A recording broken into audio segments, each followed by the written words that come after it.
So for our final conversation tonight, you will hear from Diana Henriquez, Pulitzer Prize finalist and reporter for the New York Times, who currently has a book out called Taming the Street.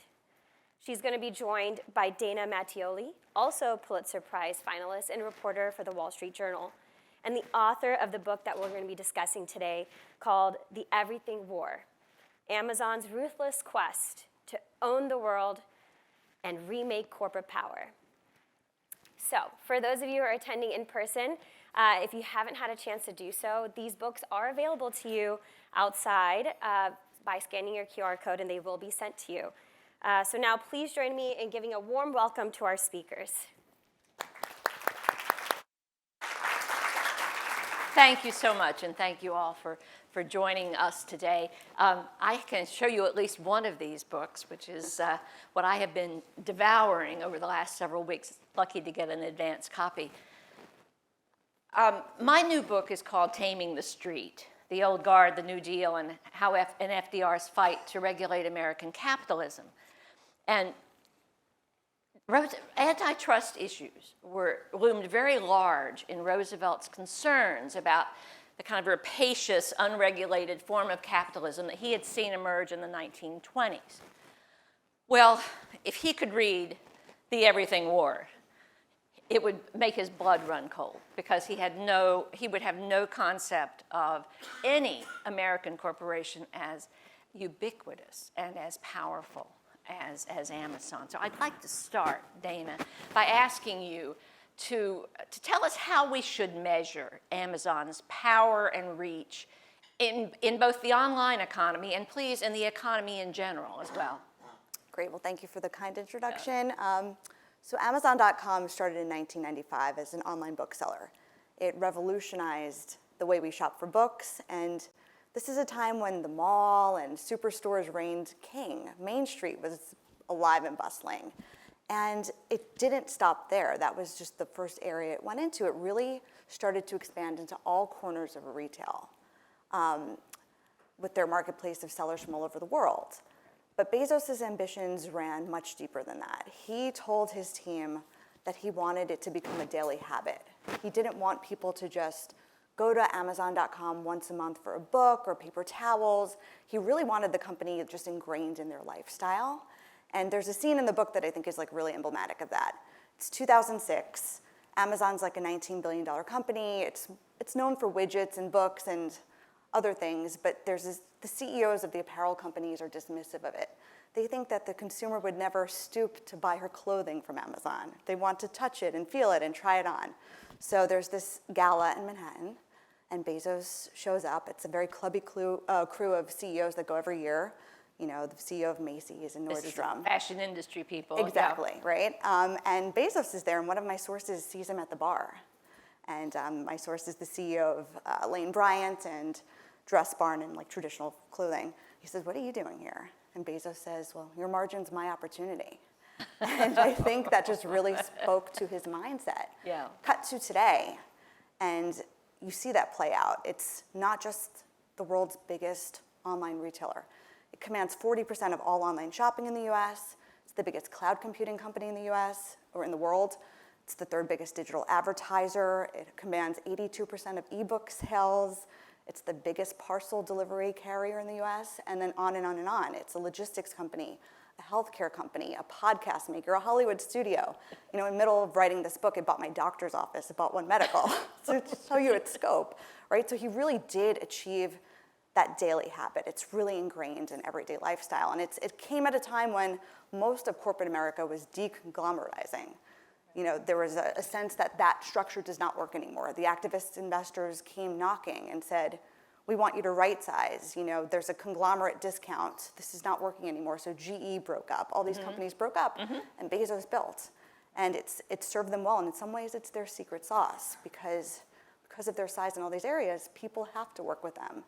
Competitors even have to work with them. And it's become this octopus of a conglomerate with so many tentacles. Well, let's deal with that, the having to work with them. One would think you'd want it to be a choice. You document a remarkable array of allegedly predatory behaviors in your book, some of which Amazon disputes or dismisses. But from what I can tell you is a very well-informed and well-researched and well-footnoted experience. Where do you think this predatory culture that you describe came from? And was it present at the creation? Is it part of the DNA of Amazon, or did it emerge? I don't think it was present at the creation. When I speak to the people who started at the company in the 90s, they were largely idealists. They joined because they wanted to democratize reading. They weren't in it to make a lot of money. They were kind of like these do-gooders. And they had a very different mindset. There's a scene in the book where Jeff says to them, like, you guys just don't have a killer instinct. He's like annoyed with them. And they didn't. They really did not. Once the company went public, they started to be able to attract talent more in the image of Jeff. These were, more sharper elbows. People with MBAs started coming in. A different caliber of talent came there. And they started to have these processes put in place that had some unintended consequences as it relates to the behaviors that we outline in the book. Mm-hmm. So for instance, Amazon uses stack ranking. Every year, the bottom 6% of people are cut at a very, workforce with really talented people. The way that their comp is structured is that in years 3 and 4, you get the majority of your restricted stock units. If you make it to years 3 and 4, there's a notoriously high turnover because of the culture, because of the stack ranking, and for other things that happen at the company. So when I spoke to more than 600 people for this book, a lot of them employees, a lot of them senior managers and executives, what I found was that sort of pressure cooker of an environment incentivized people to do things to stay ahead, get ahead, and keep their jobs that were not maybe ethical. And I could outline some of those. And quite persuasively. For this group, though, I think one of the most interesting aspects that you lay out was how Amazon does M&A. Amazon, the deal maker. The warrant demands, the oddly scuttled negotiations at the last moment, the arm twisting. What can you tell us about what should we know, I guess, what should this crowd especially know about Amazon, the deal maker, how it operates in this realm of mergers and acquisitions? Yeah, I'll preface this with, before covering Amazon, I was the Wall Street Journal's M&A reporter for 6 years, so this is an area that I really love. It's great. An area that I was really well sourced, and when I started covering the company, it's an area that I saw discrepancies as to the way that I normally saw M&A happening. And because Amazon has so much data shared with it because its competitors work with it, but also because of how I outlined at the beginning, it's the number 1, 2, or 3 biggest company in a lot of different industries. That if you're a founder or a company or even a competitor and you're looking for a buyout or an investment, you almost have to talk to them because they have deep pockets and they're one of the biggest players. So lots of people turn to them for meetings and they share really proprietary data. Their roadmaps, their internal financials, all of these things that are usually kept very close to the vest. And what I saw in covering this company is a pattern played out. These founders would meet with Amazon, they'd turn over all the documents, they'd meet over the course of months, and then they'd get left at the altar, only for Amazon to announce a competing product very similar to what they pitched. Months later, a year later, a press release comes out with what they describe as their product. And there's an example. And you found enough examples of that, I can tell you, to be quite convincing.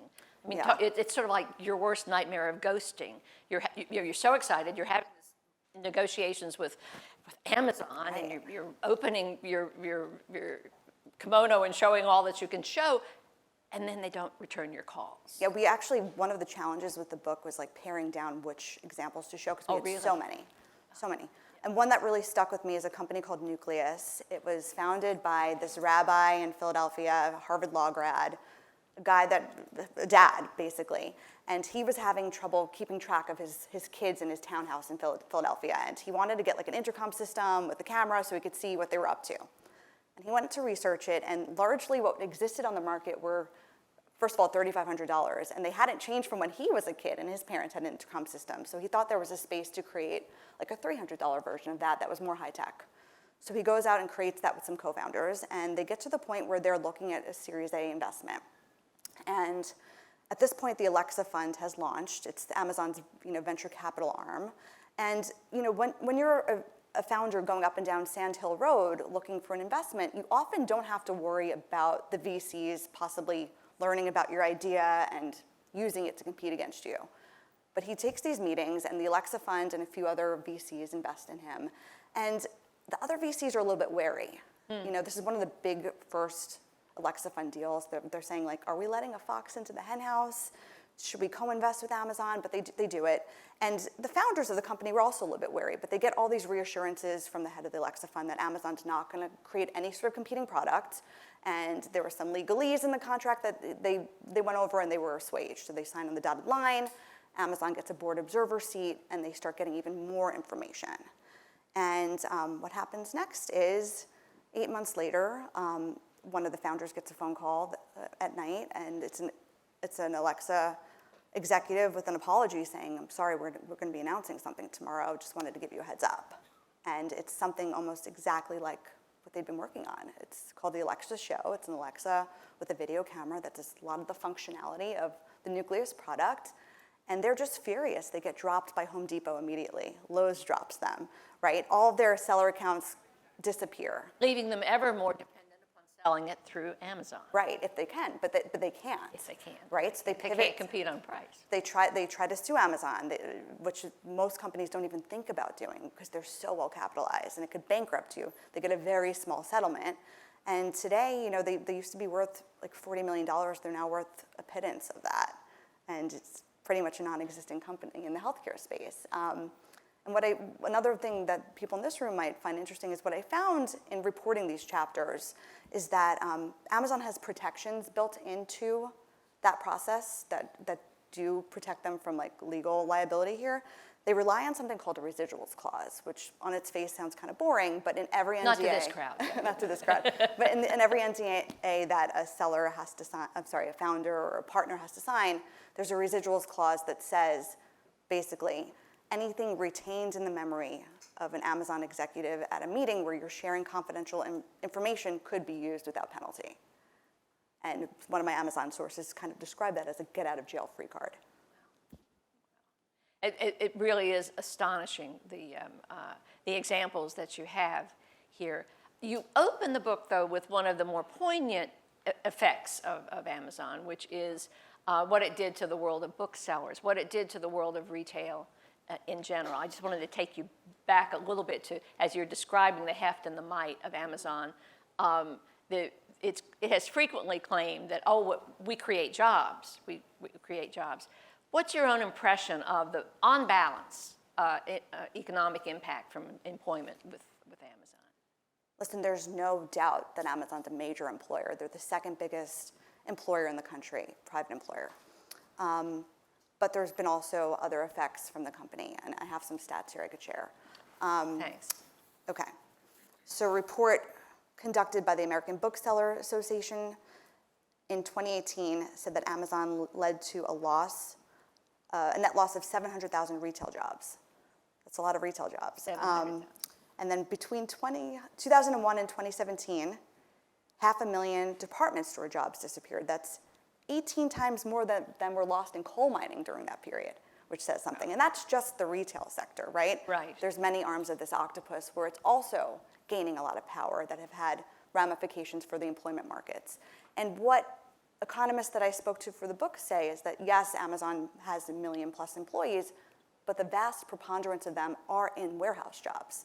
These are not the glamorous jobs. These are not six-figure jobs with, lots of those sorts of benefits. This is grueling, back-breaking work. So it's not apples to apples.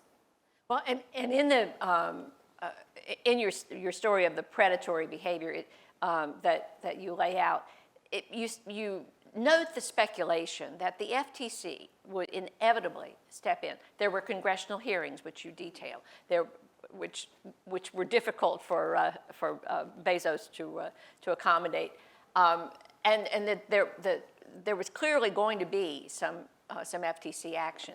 There was a lot of speculation, and we heard in a wonderful panel earlier today about the changing philosophies of antitrust, the non-price ramifications of antitrust. And there was a lot of speculation about this lawsuit, that this would be the battleground on which a lot of these new old new theories, new old theories. What's about Hipster the new antitrust. the new Brandeis philosophies would play out? And yet, when the lawsuit was filed, what did we find?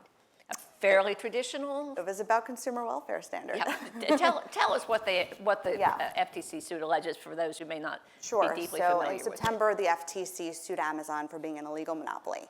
And the FTC case came down to two things. First of all, how many people here shop on Amazon? How many of you are Prime members? Okay, so keep that in mind because that's germane to this answer. The FTC's lawsuit says that because Amazon has 40% of all this online commerce in the US, sellers have to be there, and Amazon knows that, right? You really need to be there if you want to be a viable seller of a product because you need to reach everyone in this room, but also 200 million Prime members worldwide. Wow. It's a giant audience. And because of that power that they have in e-commerce, they've been able to dictate their terms. So what we've seen is between, I think it's 2017, Amazon's average take for every sale from a seller was about 19%.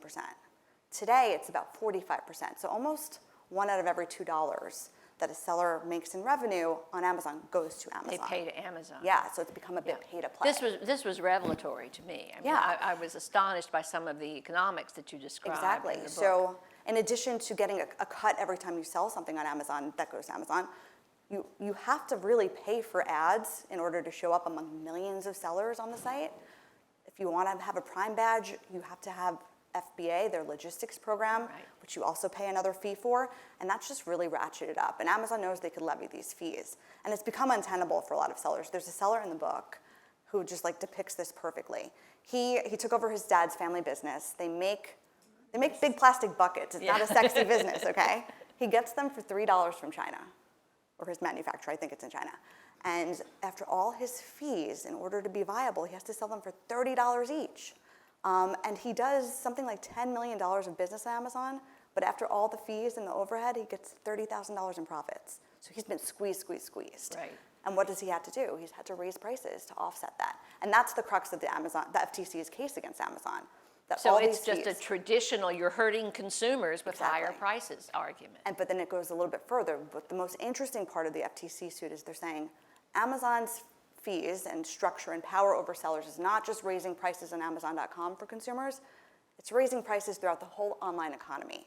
Because if you're a seller on Amazon, you have to have the lowest price of that product on Amazon. Even if you Amazon sell elsewhere. requires you to offer the lowest Contractually, price they on did. its site. Okay. Exactly. It was contractually demanded. And if not, you could be kicked off of Amazon or you could get buried in search. So it elevated prices elsewhere. That's the crux of their case. But to your point, this comes from an FTC chair that has railed against the consumer welfare standard. Right. That is, who thinks that the Borkian way of doing things was misguided. Right. And this is a very traditional lawsuit in that Yes, way. because it cites consumer harm. I mean, consumer and vendor harm. I mean, vendors Sure. and these sellers as well. That Amazon uses its power to harm them as well. Where do you think the suit is going? I mean, you've watched it more closely probably than any of us here in this room. What's your sense of the path forward? Is this a hill that the FTC is absolutely going to fight on, or are we going to see offers of structuring remedies and other things that we've heard about today? What do No, you I think this goes to court. You do. Oh yeah. It's an interesting case. It's really hard to say if the FTC will be successful here. They've had a string of some losses that have been pretty embarrassing for them. Right.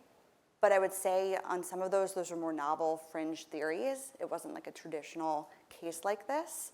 But ultimately, even though there's a lot of momentum for the Lena Khan, John Cantor movement, there's these conservatives that we were talking about, even Right. Republicans are getting behind it. It ultimately comes down to the courts, and it typically takes a longer time for the courts to start changing the way that they view these sorts of things. There's another school of thought on this that even if the FTC were to be successful, there's the term structural remedies in their lawsuit, which typically means a breakup. Even if they were to break Amazon up, let's say, people I spoke to said, do you get into a Standard Oil situation?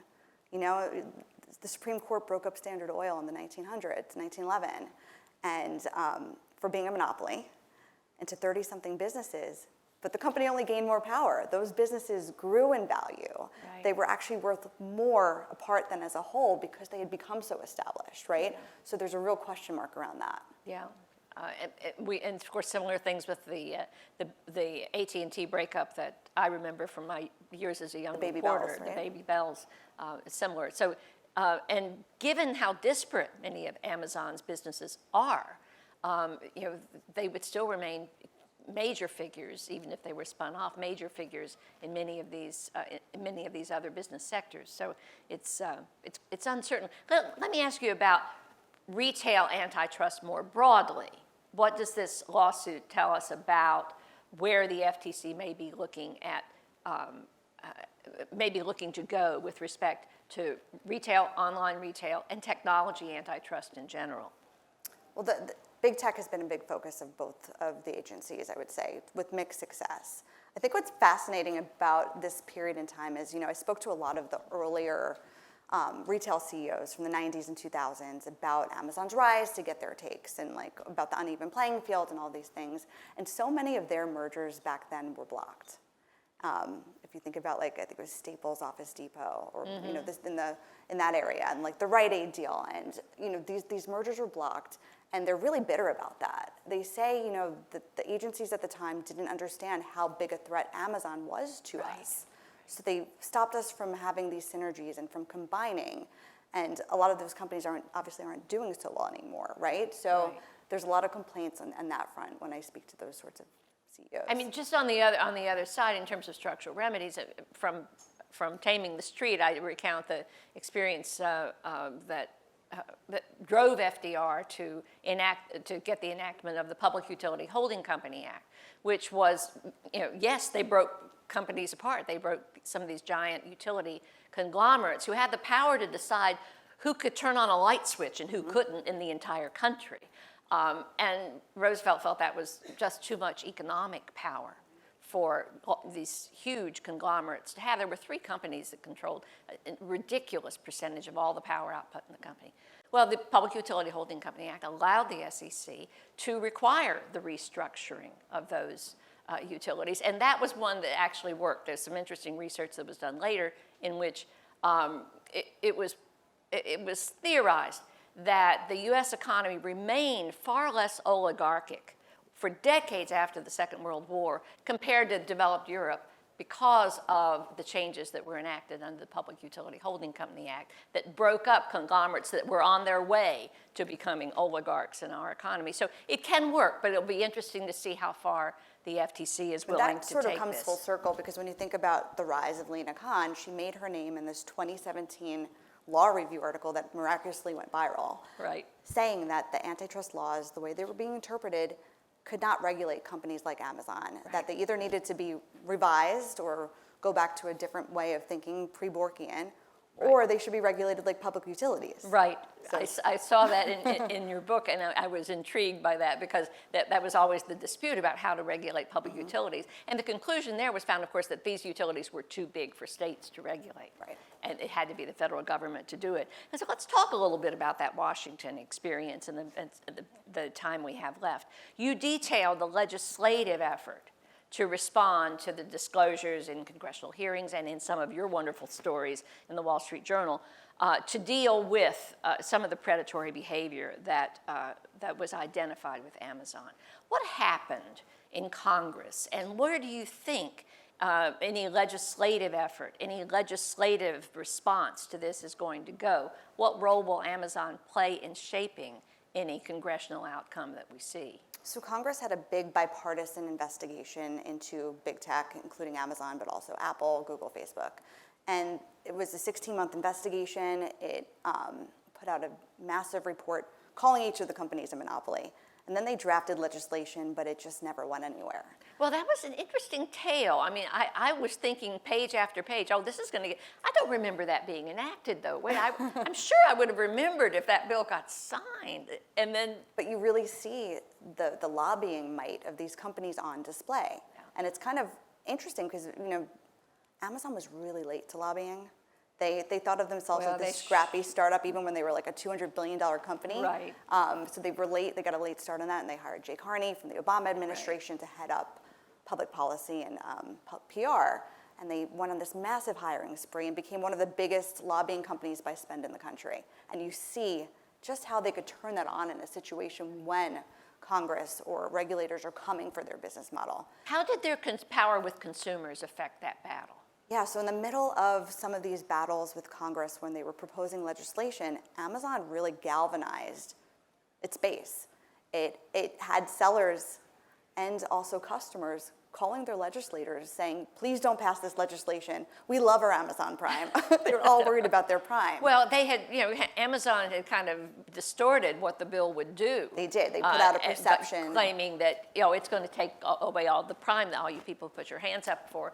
It's going to take that away when, in fact, it would have done no such Exactly. thing. There was definitely a spin campaign to put fear in the minds of the sellers and the customers that Prime would go away. And I spoke to David Cicilline and people that were writing these bills who said that was absolutely not going to happen. But perception is reality. So is a legislative fix beyond the pale now? Is it just not going to be able to happen? Out of Congress, I don't see much momentum on that right now. I think all eyes right now are really on the FTC. Well, let me ask you about the FTC. You suggest in the fairly somewhat poignant closing of your book that it may be too little, too late. That whatever, even if the FTC, let's assume that it's successful in this effort, that it either gets structural remedies that actually work, or that it wins the case and remedies are imposed. Is it too late to change? Is it too late to erase the impact or to mitigate the impact that Amazon has had on our retail culture, on our economy in general? It's a really good question. I mean, breaking the company up doesn't bring Toys R Us back, right? I mean, there's That's just true. some things that don't come back. The damage has been done when you speak to these companies that really put up a valiant fight and just could not compete. It's hard to say where that nets out. I don't know. Well, I will say nothing's getting in the way from the company growing. There's a scoop in the book that they're about a $1.5 trillion company right now. There's assaults coming from every which way, from the FTC, but also foreign regulators. And Amazon has a new CEO, Andy Jassy, who has told his team, we're not big enough. We could be a $10 trillion company. So they're not acting as if this will slow them down. They haven't seen any limits. Exactly. Limits yet. Is Bezos still involved at all in policy making for the company, or should we look for a new direction emerging out of Amazon? Yeah, so he's executive chair, so he's not involved on a day-to-day basis. He's spending most of his time on space. Okay. The Blue Origin Okay. rockets. Going head to head with Elon Musk, right? Exactly, and there's a palpable disdain for DC from him in the book. I'm sure you picked up on. He did not like glad handing on the Hill. He tells his government relations person, hey, if I wanted to be here, I wouldn't have hired you. He doesn't want to do all that lobbying. I hired you so I don't have to be exactly. here. Right. But I would say Andy Jassy, the CEO currently, is much more diplomatic about that. Okay. And I think he understands the antitrust threats. Well, if they were able to scuttle the legislative reforms even before Jassy came on board and was so effective, it doesn't bode well for a second try at that legislation getting passed. That's a fair point. Yeah. Dana, thank you so much for your time and for writing this wonderful book. That's terrific. Thank you. Yeah.